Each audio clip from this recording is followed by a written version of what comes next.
Police say a robber tried to pass a $20 counterfeit bill at a North Houston food store, and he was shot and killed by the clerk after that. It was late last night when police say the clerk told them the man tried to pass a fake $20 bill. Then the robber pulled out a gun and fired a shot. Well, the clerk pulled out his gun and shot and killed the robber. So far, police haven't said whether the clerk might be charged.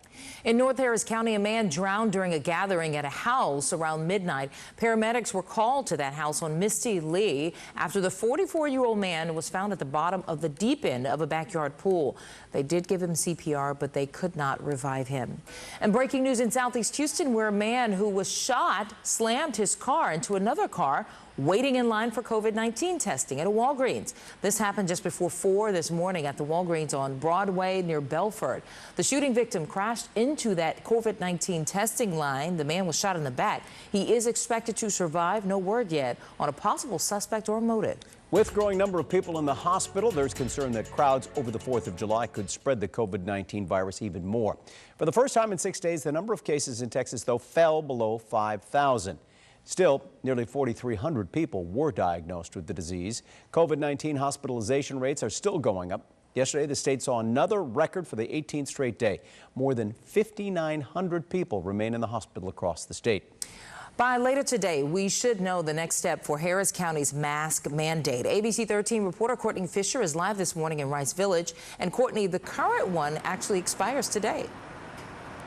Yeah, that's right, Samika. So by now, we're all used to seeing these signs on the front of businesses, right? Mask required. Make sure you do not go in there without one. I love this toy store for the kids so they know. Please wear, and then that mask taped to the door.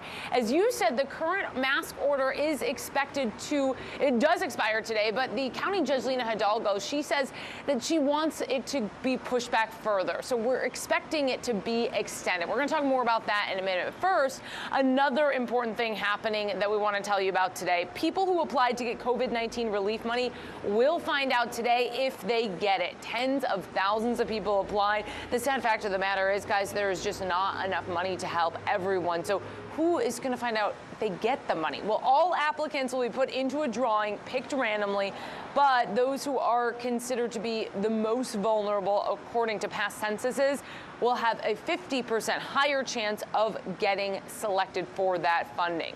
Okay, so let's go back to that mask order, because we find out at 10 this morning if it gets extended. We know that masks help folks from spreading the virus. So it's not about you, right? Unless you're wearing an N95 that's been fitted. The mask is not meant to protect you, the wearer, but to protect other people from you if you have the virus and you're out and about. And that's very important. It helps with transmission. And we know that has been County Judge Lena Hidalgo's message throughout. She has not wavered. She's been talking about how important masks are. When we find out at 10, another big question is, how long is the new mask order going to extend? Well, we'll let you know as soon as we find out. Also, I want to mention on our website, ABC13.com, we break it down county by county to understand what each county's mask order is. For now, reporting live, Courtney Fisher, ABC 13 Eyewitness News. Well, doctors are sharing their experiences treating patients with COVID-19. Our reporter, TJ Parker, joins us live with more of those video diaries. TJ, good morning. Yeah, good morning, Tom. And it's interesting but not surprising from what these doctors are saying, especially since we are now seeing a rise in cases here in Texas and in several states across the country. Now, doctors are talking about how this happened with reopening. I think we all predicted that as society opened back up appropriately, that there would be an uptick in cases. That is not a surprise to anybody in the healthcare field. Let's take a look at the most recent numbers here in Texas. As of yesterday, there were close to 4,300 cases across the state, with more than 2 million tests administered, with a positivity rate of almost 14%. So far, more than 2,400 people have died from the virus. Doctors say what's happening now is a reflection from 3 to 4 weeks ago as states like Texas reopened. Dr. David Chansel talks about the trinity in protecting yourself from coronavirus, such as social distancing, wearing a mask, and good hand hygiene.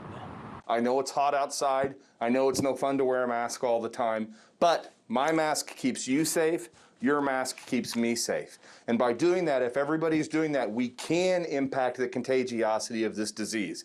It won't eradicate it, but it will slow it down. And we should get a better understanding of the numbers in Houston and in Texas later this afternoon. Of course, once we have those numbers, we'll pass those along to you. In the Texas Medical Center, I'm TJ Parker, ABC 13 Eyewitness News. Thanks, TJ. All right, well, Whataburger, not Whataburger, Kevin. Anyway, Whataburger fans will have new options this summer, the Pico de Gallo burger. It was just announced yesterday. It features pico and creamy cilantro sauce on 2 beef patties with 2 slices of pepper jack cheese. The burger is available now. That looks and we so had good. a little discussion with Kevin Roth about whether it's Whataburger or Whataburger, or Whataburger, you know. Whataburger. It's a burger. It's a burger. It's a burger. Pretty much. Whatever.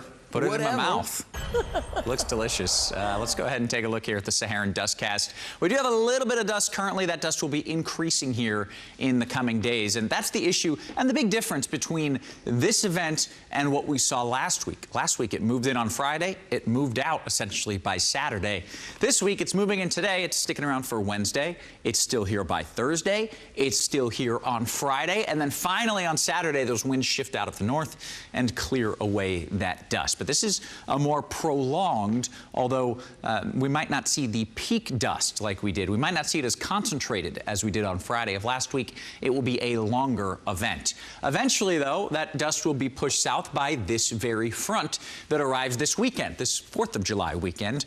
With that front, we could also see some showers and thunderstorms as well. So kind of a two-pronged event here as this moves in. It clears the dust, also brings us our next good chance for rain. We could see some isolated showers today, but rain chances at or below 10% for the next few days. Instead of the rain, we get the heat. 92 degrees your high on Tuesday, 93 Wednesday, 97 your high by Thursday. Feels like temperatures will be significantly warmer than the numbers you're seeing. And then that rain starts to arrive here Friday and into the weekend, and that'll cool the temperatures down just a bit, bringing us back to 90 degrees as a high. All right, and that's all the time we have. We thank you for joining us on this Tuesday. All right, join us on ABC13.com as well as our ABC13 News app. Have a great Tuesday.